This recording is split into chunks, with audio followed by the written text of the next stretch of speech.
Okay, I'm going to start the recording a little early, about 5:56. I'm going to skip forward in little ways if you're watching this and weren't with us.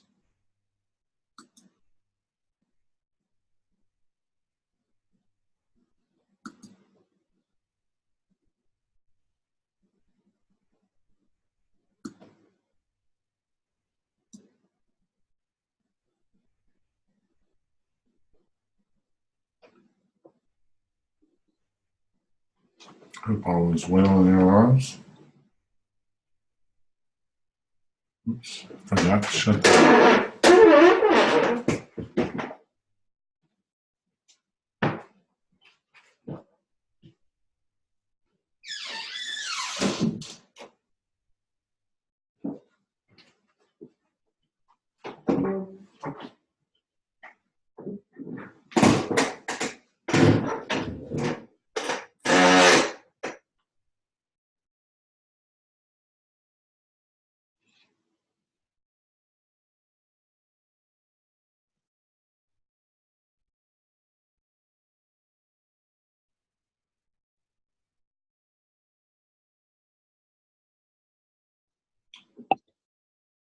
Good evening.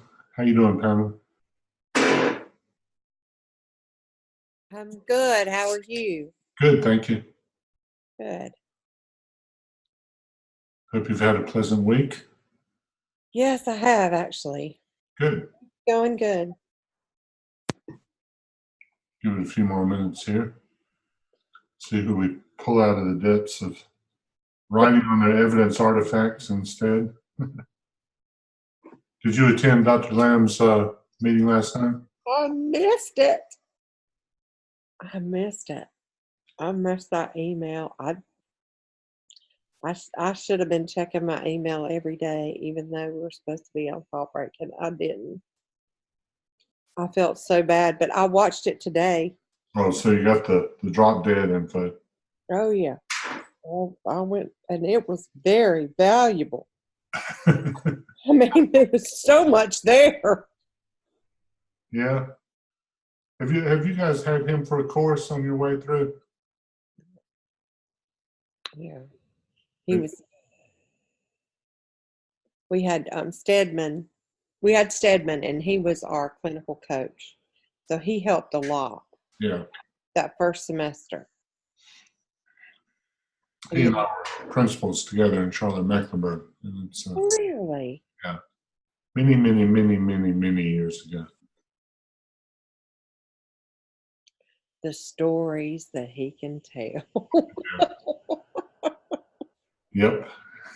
He can definitely pull them up. He was really entertaining. I mean, he would come up with things. Yep, he's full of those little mountain witticisms too. We enjoyed him. I have for many years. Wonder if everybody's going to skip out on me tonight. It's not quite 6 yet.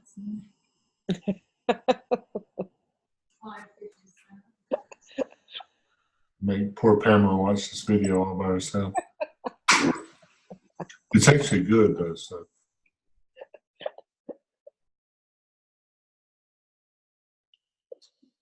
So you got the drop dead dates from watching the video, right? I sure did. Okay, so that Monday of Thanksgiving week, 9:00 a.m., the evidence artifacts got to be done in the end. Yeah? I'm done. 1, 2, and 3. And I've gotten them all approved. Great.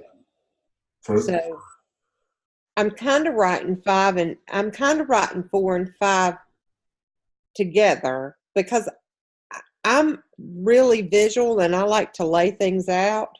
Uh-huh. And it's a little easier for me to go ahead and do the graphic thing and then write about it. Really? See, I look at those graphs and it's like, I better ask someone else to look at those too, because I have no idea where all those little areas are flying around. So I'll always recommend a second opinion on my opinion of a graph. I love that's when you lay it all out and put it in chart format, then I can talk about it all I want to. Wow.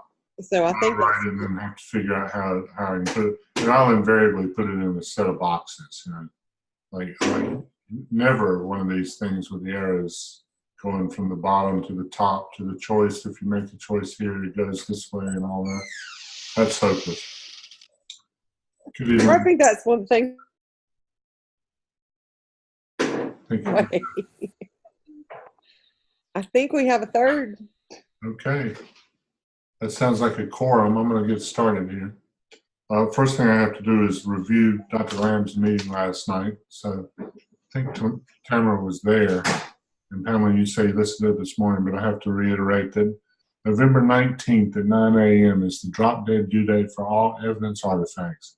If you hadn't finished by then you'll have to plan on doing that and a $6.99 course for another additional fee. So let's try to knock them out and get them gone and get all those turned in. Then all the other things are due 2 weeks after that, all the competencies, et cetera, et cetera, et cetera. And he's doing Dr. Lamb's doing a video presentation on how to create the DRF portfolio out of all your different portfolios that you've been keeping up with the past 3 semesters. So as soon as that comes out, I'll be sending on if he doesn't send it to you immediately. Any questions about anything he said last night? Everybody straight? 19th? I don't have a question about that, but Sure. so when we're doing our evidences, so it's important that we pick, you know, if it says one from the APSL, one from the SIAP, it has to be one from the APSL, one from the SIAP, and then the third from wherever. That's supposed to make it easier, not harder. Well, I mean, but the thing is, when he went through it and he's been giving us credit for it. If he's been saying they're okay along the way, you're not going to have to go back and redo anything. Put it that way. Well, I guess that's my question, because I mean, like some of them, I have both evidences are from my internship. Neither one of them are from one of my artifacts. I personally have never held anyone accountable for having them from those certain places. I go through and make sure they have 2, you know, each semester, 1 example, 2 examples, 3 examples. You've covered this one, great. So I can only say the way I do them, and I won't be doing yours, so I don't matter. If you'd like, I'll send him a question on that one. It wouldn't hurt before, I mean, because I was going through today to see how much of mine, and I made it about halfway through. Okay. And some of them I have, but then some of them I don't. And, you know, and I know if it says the SIAP, then it can be from almost anything. Anywhere, right. Right, I got that one. And so that's easier. All the ones that say SIAP, you don't really have to worry about. Plus, when you write SIAP 6, you're going to have a whole slew of them done then. So, I mean, SIAP 6 is all 21 competencies, how they fit together with all what you've done. So that's one in the bag for sure. But I'll send him a note after class and check on that. Okay.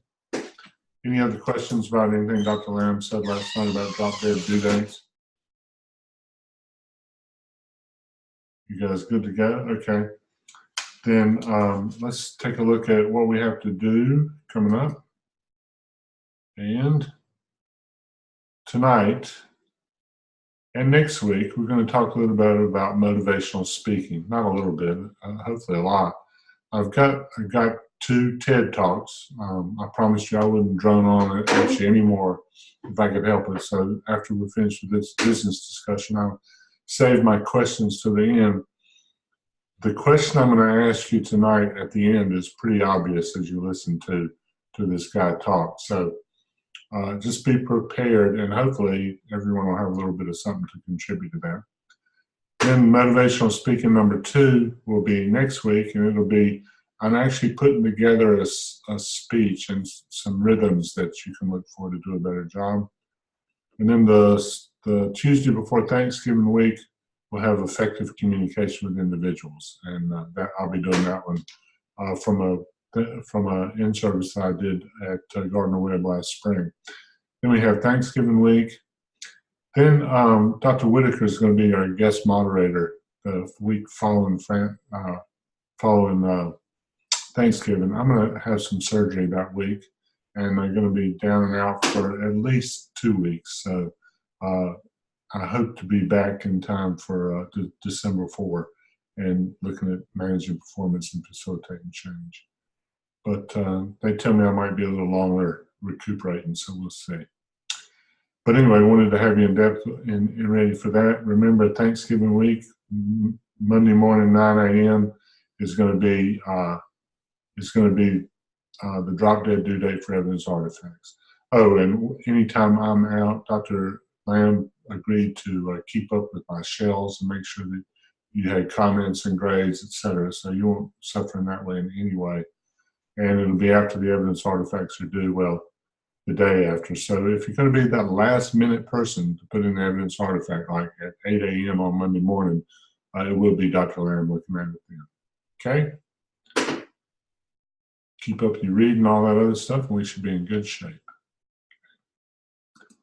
Now, I looked long and hard for this, and I wish I'd seen this speech a long, long time ago. That's all I got to say, because I think this man has something to offer, and hopefully you do too. Simon Sinek.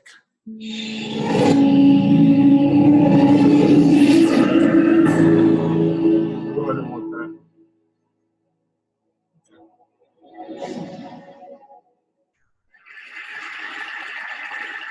Can you hear I call it the golden circle. I don't see it. You don't see it. Oh, there we go. You got it? Why, how, what? Got it now. This idea explains why some organizations and some leaders are able to inspire where others aren't. Let me define the terms really quickly. Every single person, every single organization on the planet knows what they do, 100%. Some know how they do it, whether you call it your differentiating value proposition or your proprietary process or your USP. But very, very few people or organizations know why they do what they do. And by why, I don't mean to make a profit. That's a result. It's always a result. By why, I mean what's your purpose? What's your cause? What's your belief? Why does your organization exist? Why do you get out of bed in the morning?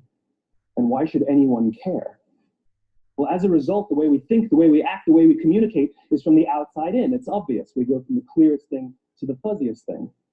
But the inspired leaders and the inspired organizations, regardless of their size, regardless of their industry, all think, act, and communicate from the inside out. Let me give you an example. I use Apple because they're easy to understand and everybody gets it. If Apple were like everyone else, a marketing message from them might sound like this. We make great computers. They're beautifully designed, simple to use, and user-friendly. Want to buy one? Meh. And that's how most of us communicate. That's how most marketing is done. That's how most sales is done. And that's how most of us communicate interpersonally. We say what we do. We say how we're different or how we're better, and we expect some sort of behavior, a purchase, a vote, something like that. Here's our new law firm. We have the best lawyers with the biggest clients. We have, we always perform for our clients, do business with us. Here's our new car. It gets great gas mileage. It has, leather seats. Buy our car. But it's uninspiring. Here's how Apple actually communicates. Everything we do, we believe in challenging the status quo. We believe in thinking differently. The way we challenge the status quo is by making our products beautifully designed, simple to use, and user-friendly. We just happen to make great computers. Want to buy one? Totally different, right? You ready to buy a computer from me? All I did was reverse the order of the information. What it proves to us is that people don't buy what you do, people buy why you do it. People don't buy what you do, they buy why you do it. This explains why every single person in this room is perfectly comfortable buying a computer from Apple. But we're also perfectly comfortable buying an MP3 player from Apple, or a phone from Apple, or a DVR from Apple. But as I said before, Apple's just a computer company. There's nothing that distinguishes them structurally from any of their competitors. Their competitors are all equally qualified to make all of these products. In fact, they tried. A few years ago, Gateway came out with flat screen TVs. They're eminently qualified to make flat screen TVs. They've been making flat screen monitors for years. Nobody bought one. And Dell came out with MP3 players and PDAs. And they make great quality products, and they can make perfectly well-designed products, and nobody bought one. In fact, talking about it now, we can't even imagine buying an MP3 player from Dell. Why would you buy an MP3 player from a computer company? But we do it every day. People don't buy what you do, they buy why you do it. When we communicate from the outside in, yes, people can understand vast amounts of complicated information like features and benefits and facts and figures. It just doesn't drive behavior. When we communicate from the inside out, we're talking directly to the part of the brain that controls behavior, and then we allow people to rationalize it with the tangible things we say and do. This is where gut decisions come from. You know, sometimes you can give somebody all the facts and your figures, and they say, I know what all the facts and details say, but it just doesn't feel right. Why would we use that verb? It doesn't feel right. Because the part of the brain that controls decision-making doesn't control language. And the best we can muster up is, I don't know, it just doesn't feel right. Or sometimes you say you're leading with your heart, or you're leading with your soul. Well, I hate to break it to you, those aren't other body parts controlling your behavior. It's all happening here in your limbic brain, the part of the brain that controls decision-making and not language. But if you don't know why you do what you do, and people respond to why you do what you do, then how will you ever get people to vote for you or buy something from you, or more importantly, be loyal? Where'd he go?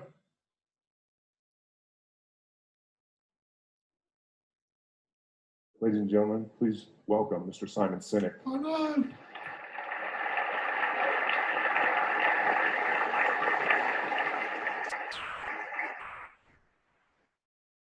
Hang on.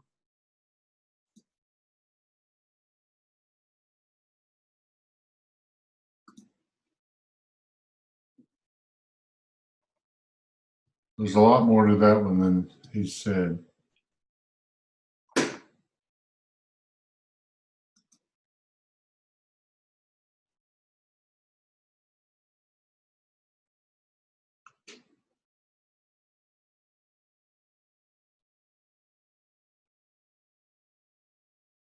Ah.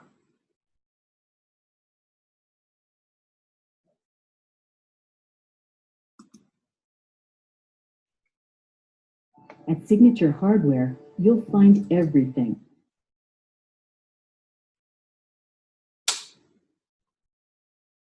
Good grief. I do not want Signature Hardware.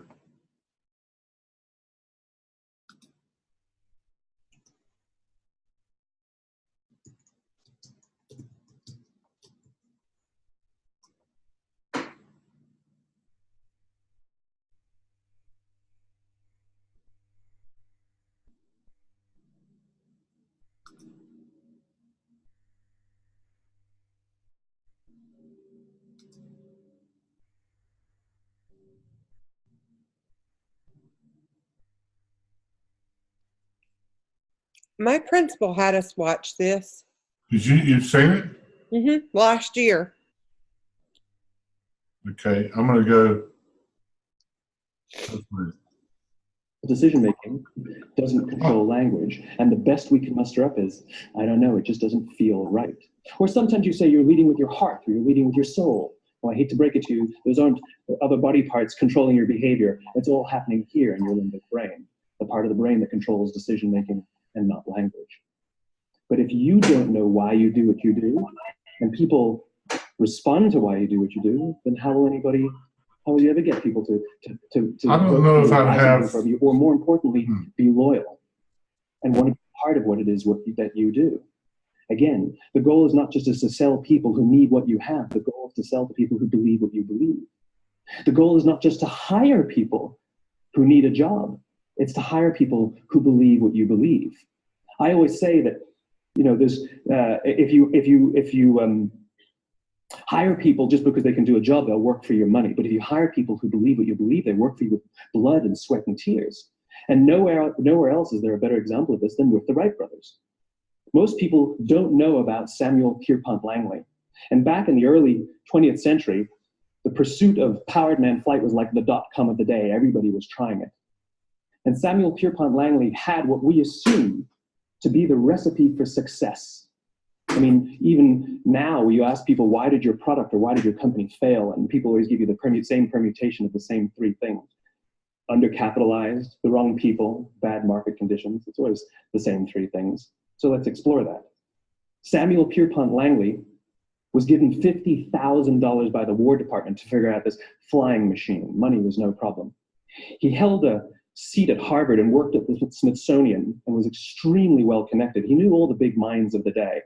He hired the best minds money could find, and the market conditions were fantastic. The New York Times followed him around everywhere, and everyone was rooting for Langley. And how come we've never heard of Samuel Pierpont Langley?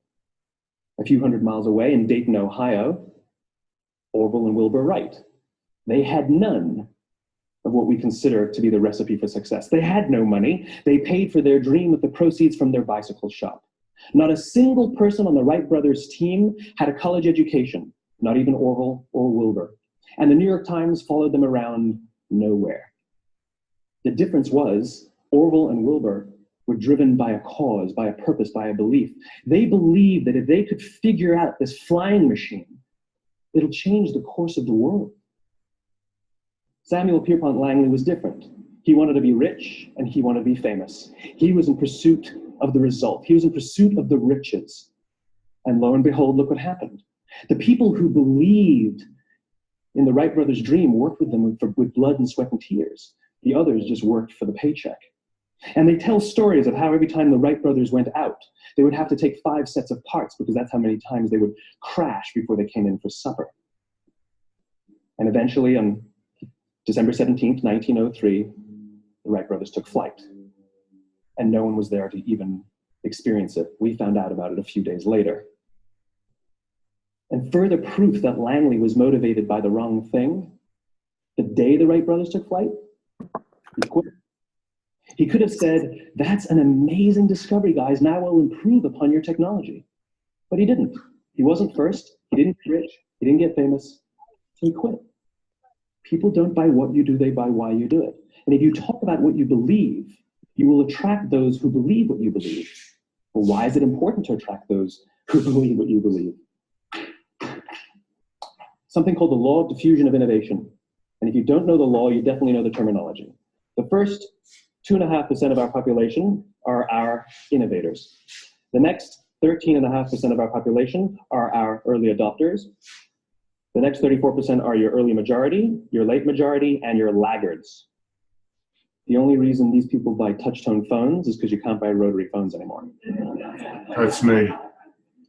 We all sit at various places at various times on the scale, but what the law of diffusion of innovation tells us is that if you want mass market success or mass market acceptance of an idea, you cannot have it until you achieve this tipping point between 15 and 18% market penetration, and then the system tips. And I love asking businesses, what's your conversion on new business? And they love to tell you, oh, it's about 10%, proudly. Well, you can trip over 10% of the customers. We all have about 10% who just get it. That's how we describe them, right? That's like that gut feeling, oh, they just get it. The problem is, how do you find the ones that just get it before you're doing business with them versus the ones who don't get it? So it's this here, this little gap that you have to close, as Jeffrey Moore calls it, crossing the chasm. Because you see, the early majority will not try something until someone else has tried it first. And these guys, the innovators and the early adopters, they're comfortable making those gut decisions. They're more comfortable making those intuitive decisions that are driven by what they believe about the world and not just what product is available. These are the people who stood online for 6 hours to buy an iPhone when they first came out, when you could have just walked into the store the next week and bought one off the shelf. These are the people who spent $40,000 on flat screen TVs when they first came out, even though the technology was substandard. And by the way, they didn't do it because the technology was so great. They did it for themselves. It's because they wanted to be first. People don't buy what you do, they buy why you do it. And what you do simply proves what you believe. In fact, people will do the things that prove what they believe. The reason that person has an iPhone in the first 6 hours, stood in line for 6 hours, was because what they believed about the world and how they wanted to see them, they were first. Don't by what you do, they by why you do it.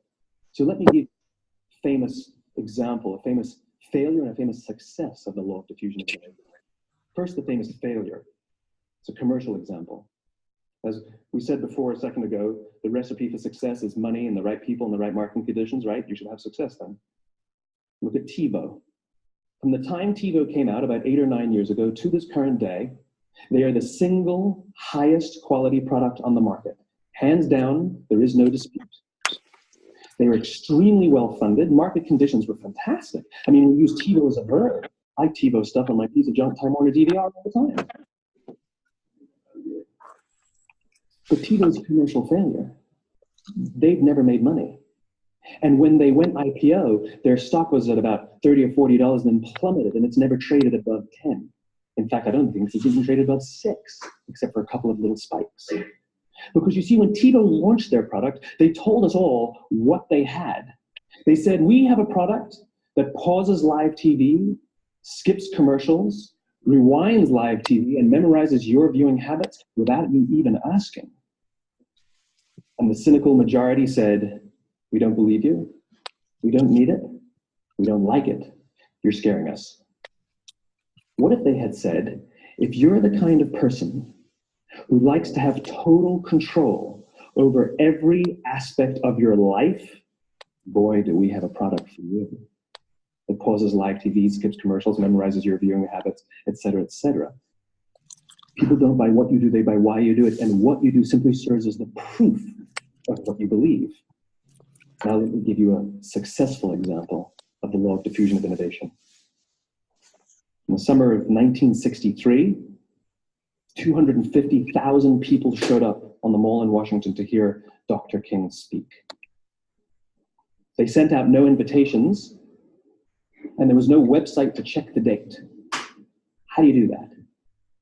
Well, Dr. King wasn't the only man in America who was a great orator. He wasn't the only man in America who suffered in a pre-civil rights America. In fact, some of his ideas were bad, but he had a gift. He didn't go around telling people what needed to change in America. He went around and told people what he believed. I believe, I believe, I believe, he told people. And people who believed what he believed took his cause and they made it their own, and they told people. And some of these people created structures to get the word out to even more people. And lo and behold, 250,000 people showed up on the right day, on the right time to hear him speak. How many of them showed up for him? 0. They showed up for themselves. It's what they believed about America that got them to travel on a bus for 8 hours to stand in the sun in Washington in the middle of August. It's what they believed. And it wasn't about black versus white. 25% of the audience was white. Dr. King believed that there were 2 types of laws in this world, those that are made by a higher authority and those that are made by man. And not until all the laws that are made by man are consistent with the laws that are made by the higher authority will we live in a just world. It just so happens that the civil rights movement was the perfect thing to help him bring his cause to life. We followed not for him, but for ourselves. And by the way, he gave the I have a dream speech, not the I have a plan speech. Listen to politicians now with their comprehensive 12-point plans. They're not inspiring anybody. Because there are leaders and there are those who lead. Leaders hold a position of power or authority, but those who lead inspire us. Whether they're individuals or organizations, we follow those who lead, not because we have to, but because we want to. We follow them not for them, but for ourselves. And it's those who start with why that have the ability to inspire those around them or find others who inspire them. Thank you very much.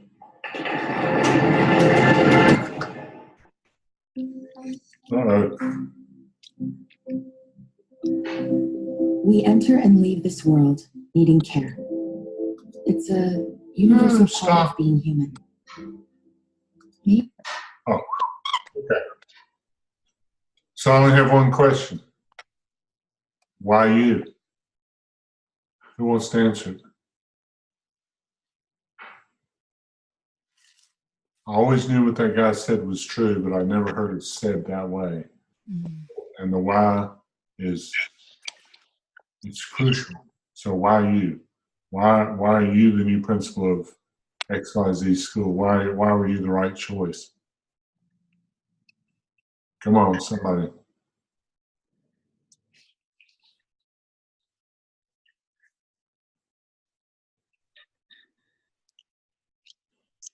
Because I believe in the potential of students Tell me in more. education. I believe that it has the potential to be what it was initially projected to be, a lot more than what it is today. What do you mean by that? Project. I mean, I think there was an ideal at one time for students to be, educated. And I think different people had different ideas as to what, that was or what that looked like. And over the years, it has, just become, I think kind of diluted, or maybe, I don't know. And then maybe different perspectives about what education should be haven't necessarily been taken into consideration by, the people that have sort of implemented it. And so, I mean, I think it has the potential to be, a great institution like education in America. I mean, it sounds great, but I mean, I know that we're like on those lists, we're not at the top. There are other countries that are less developed than the United States of America that have better, systems of education. So, I mean, I think that there's a possibility. I think potentially we could develop a great system of education, but for some reason it just hasn't been, the case. So why you? Well, If we've fallen off, if we're not as good as we said we'd be, mhm. why are you the one? Well, I mean, I think I represent a segment of society that has not historically been heard. Right. My life, I think it is an example of, overcoming. I don't want to get too much into it, but I'm like one of the first people in my family in my immediate family to go to college and to have a master's degree. I mean, I grew up in a low income housing project, oldest brother was shot dead. One of my brothers was almost killed, shot, single mother.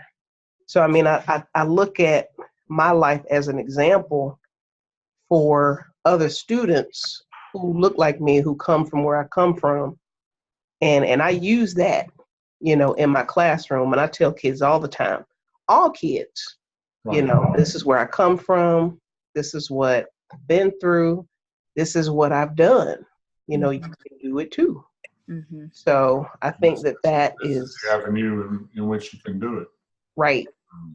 I think that's kind of powerful for a girl that grew up in a low income housing project that now has a master's degree from Wake Forest You went to and Wake that has Forest? gone to several countries. You went to Wake Forest? Sorry. I did.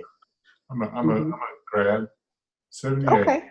40th anniversary or 40th homecoming this weekend. Sorry for this. Yep. Keep going. You were doing great. I interrupted. Oh no, you're fine.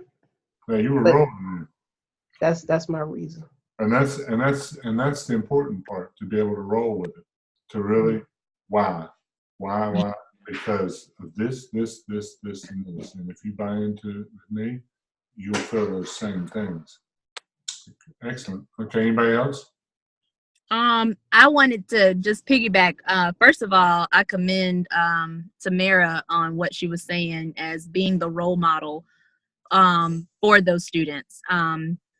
And I will say that as an African American woman in STEM, one of the things that I really encourage the students is that you can do it. And I feel like, why me? Because I want to be that motivating piece for the students that especially African American girls, because the confidence level, I understand. I was that. I was the dark skinned little girl in school that didn't have confidence in anything that she did. So in order so that I can make sure that I can be in a place where I can get help these girls or all students develop their voice. That's what I want to do. That's what I'm feeling inspired to do. I do want to comment that I had not really thought of was the presentation piece of it all. So at our school right now, and not to deflect from what we're talking about, but at our school right now, we have a pineapple calendar put up, and it's part of my internship log, or some hours that I've been trying to do to kind of get some things rolling, and we've been under new leadership.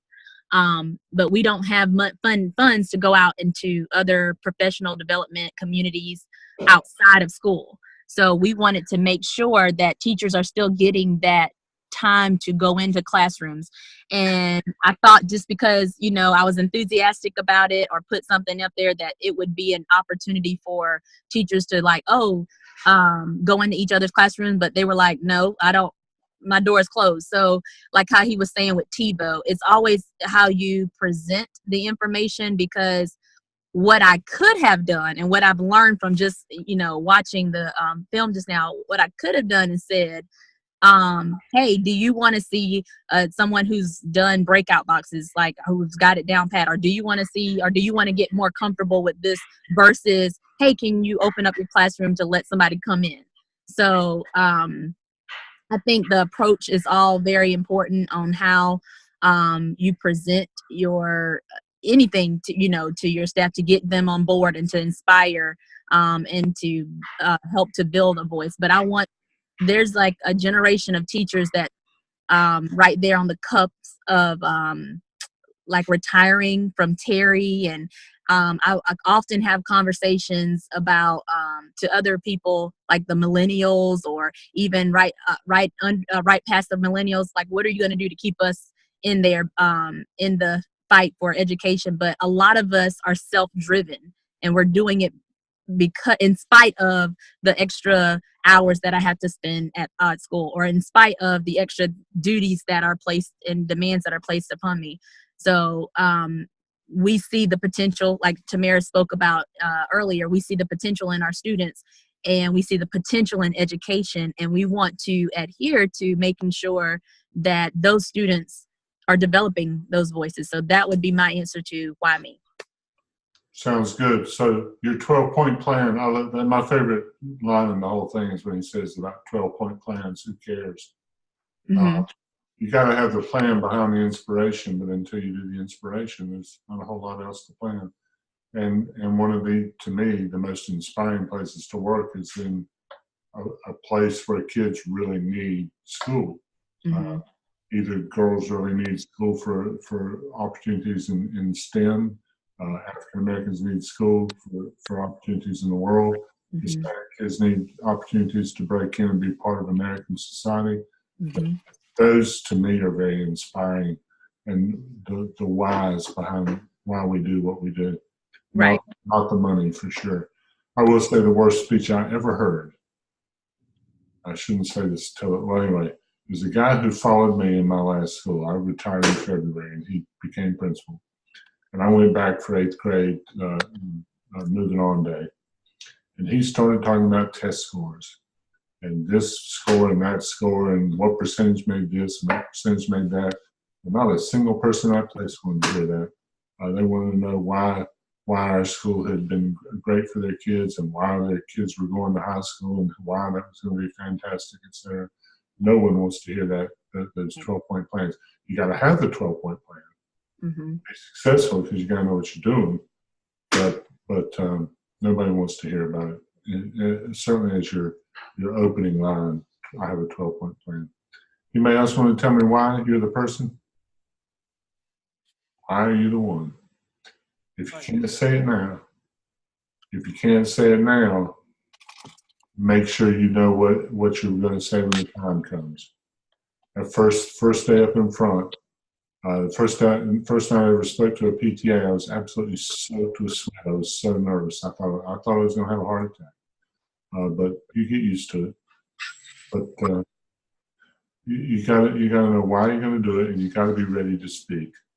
So if anybody wants to tell me why tonight, fine. And if not, I'll see you next week. And next week we have a woman talking about writing speeches, motivational speeches, and how you can use rhythm to make a better speech. And funnily enough, she chooses to work with Steve Jobs' speech and Dr. King's speech. So anyway, you guys have a good week. I'll see you back here next Tuesday, okay? Good night. Good night. And get your work turned in. Yes. The 19th, that's it. Yes.